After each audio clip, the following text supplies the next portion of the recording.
One of the things I love about academia, and one of the reasons why most of us are actually here, is because at MIT we have this freedom to really explore the unimaginable and go out and acquire knowledge that you did not even think was actually possible.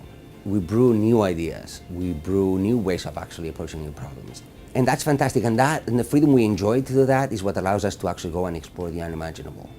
Now, when it comes with the other thing we actually acquire, or the other thing that is fantastic about being at MIT and having a strong connection with industry is that we actually get to imagine different worlds by actually discussing with people from corporations about what they're aching for, how they discuss.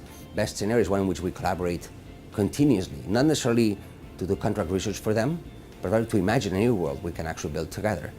And that imagining means not just imagining and chatting, but actually execution and thinking through things. And there are many ways we do that.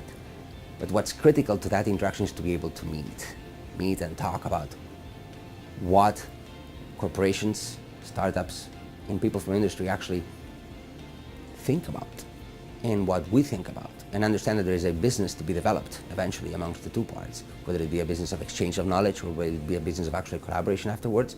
It remains to be seen, right? And so one of the important benefits we get out of ILP is that it provides that common place to meet, and it helps us make the connections.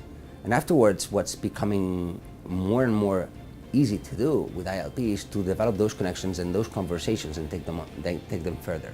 Some of them benefit us internally because we see new opportunities for research that benefit both parts.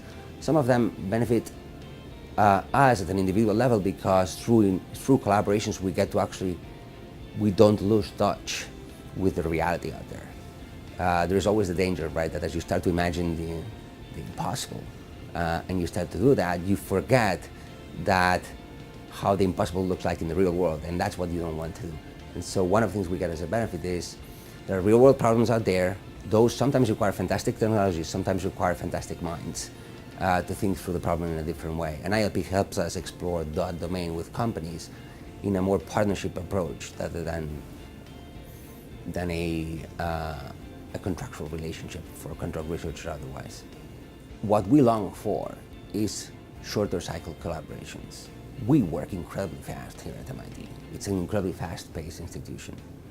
Corporations work at a different scale when it comes to meetings, and though we're improving that interface, it does help a lot to develop easier ways to get started. And I know ILP is working towards that. But some of the examples I've had very interesting conversations and collaborations with Perez-Breva in Spain.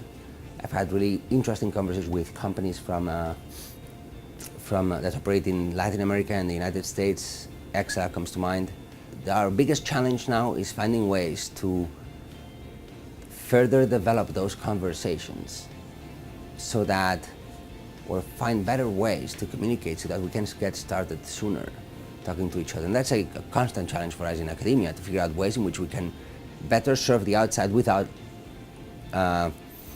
forgetting what we're here to do, right, which is to imagine the unimaginable, not do contract research. So some of the collaborations I've actually engaged in that range from either form of consulting, strategy, AI, advising on AI, or even helping senior management understand a new way to think about innovation.